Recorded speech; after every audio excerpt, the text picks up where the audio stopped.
Hello, Bonita here.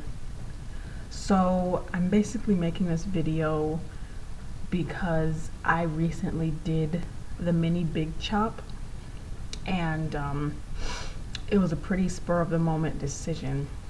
Starting from the beginning, I used to get relaxers on and off since middle school. I never really noticed hair damage in middle school because I always would put extensions in them right after getting them, which makes no sense because it was like braided, so the straightness was hidden. Anyway, my first relaxer was in 8th grade, and I think it was for graduation, and I just remember how easy it was for my hair to like be combed through, and I didn't used to sleep with a head cap, and I just did not take care of my hair at all. And so I didn't really care about what my hair looked like. As long as it was straight, I didn't care if it was uneven, if it had split ends. I didn't care if it was dry. I didn't care if it wasn't growing. So then in high school, I got it permed again for prom. And before I got it permed again, it was very thick again. I didn't even know heat damage existed. Obviously, I had heat damage, but at the time I wasn't worried about it because my hair was straight and nobody around me had natural hair, so I didn't really have a reference point to base my hair journey off of. When I did get it permed again for prom, I noticed that it was very thin, but I enjoyed the manageability again.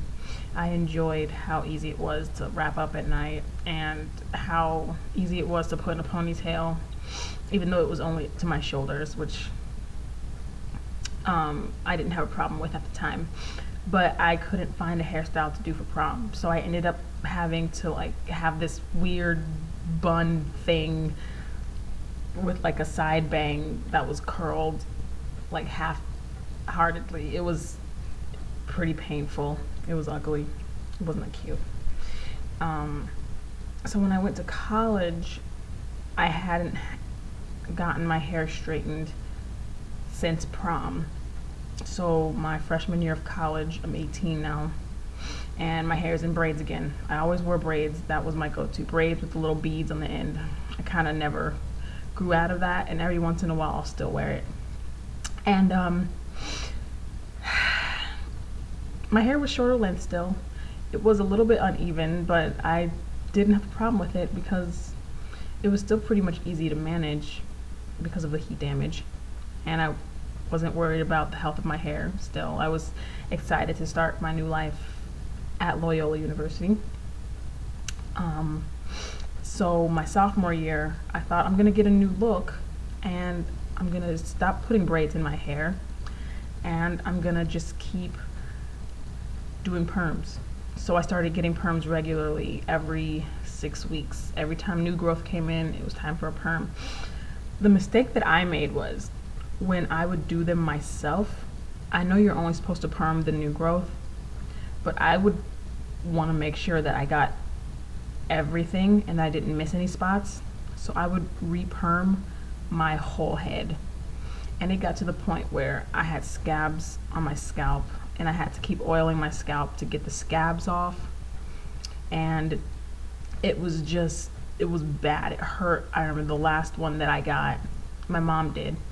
And I must have done something before I got the perm, like scratched my head or something, I don't know. But as soon as she put it on my scalp, like she started at the back, which was another mistake. You want to end at the back, like the edges.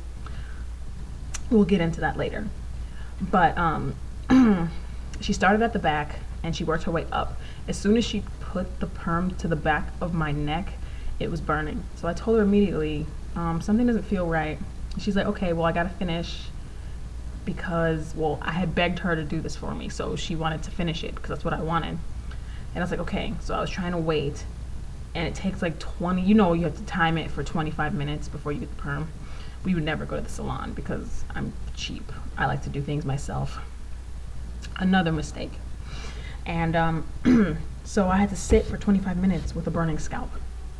And when she finally rinsed it out, scabs everywhere. My scalp was ruined, and I don't even understand how I got to the point now where hair grows out of my head, because it was really bad. It took, I think, about a month and a half for those scabs to go away. It was painful. And I told myself after that that I would never, ever get a relaxer again. It's not worth it. And by the time that I got this mishap thrown upon me, well, it was my fault. Anyway, people were already going natural. This was my sophomore year of college. My sophomore year of college, so I was 19, 20 years old. That was a year ago. A year ago. My last perm was May 13th, 2013. And I told myself I wouldn't do it anymore. And I wanted to see my natural hair again, because when I was younger, my natural hair was all the way down to my butt. So it's like, well, my hair is to my shoulders now. What am I doing wrong? So I wanted to see me again. I wanted to see the real me. So I transitioned.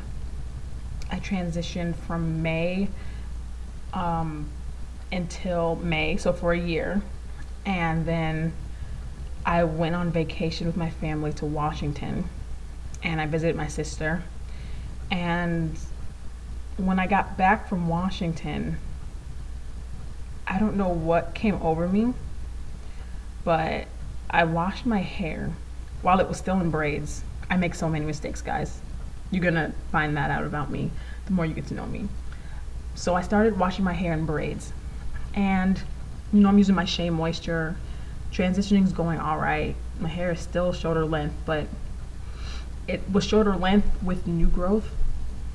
So the straight edges I never trimmed. So apparently they were breaking off because I never trimmed my edges ever. But the straight edges were very small, and my new growth was down to my shoulders. As you can see, I had a lot of shrinkage, by the way. Anyway, so after I washed my hair with the Shea Moisture and braids, I tried to take my braids down, and it was a tangled mess. I was ripping hair out. It hurt. It took forever just to part my hair in 4 sections. And I was like, you know what? I've been transitioning for a year already. My original goal was 2 years, but I was like, forget this. So I grabbed some scissors, and here's another mistake that I made. It was these scissors right here. Look at that point. So dull, right? This is not a hair shear, you guys. Don't do what I do. I'm posting this video so that you know not to make the same mistakes that I did. No, paper, not hair. I used those and I cut, and nobody else was around. It was at 3 in the morning. It was an impulse decision. I couldn't see the back of my head, so my hair is uneven. Even to this day, it's uneven. And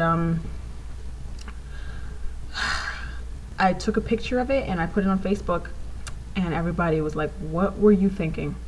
What were you thinking? And you know what? As soon as I looked in the mirror, I was thinking the same thing. It was very short. You could see my ears. It was very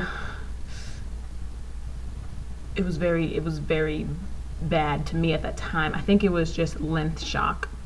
I wasn't used to seeing my hair at that length, but it was healthy. It was healthy, and that's what mattered. My scalp felt great, and it was luscious. It wasn't dry. The ends were great. As good as it can be with office scissors. They were okay. And it looked good quality wise. Just the length really bothered me. So I felt pretty self-conscious about it. I tried to hide it, but I felt pretty self-conscious about it. It's good that I decided to make that decision over the summer and not while I'm at school. Anyway, that was when I was 13 months past my transition. So I transitioned for 13 months and then cut it off. And now I am at month, it is August. It is August 26th. So I'm at month 15, going on my 16th month, and my hair has been growing like a weed. It is very, since I cut it, it has been very, it just bounces back. My scalp feels great. My hair is just so soft, and like, as you can see, I'm a 4C, 4B in the back. Yeah, my hair is very kinky. I have very high shrinkage, as I showed you earlier. My shrinkage is real. I haven't used heat yet. I don't plan on it. And I am looking forward to the rest of this journey and what it has in store. If you guys have any questions for me, post them in the comments below. Don't forget to like, share this if you will, subscribe. I could use them. And any suggestions that you have for other videos that you want me to do. I have a few in mind, but I think it's more important to give people that are watching what they want. So if you have any suggestions for what kind of video you want me to make, you can email me. My email is actually on my homepage on my channel, and you can also leave it in the comments. And thanks for watching, and I will see you guys again.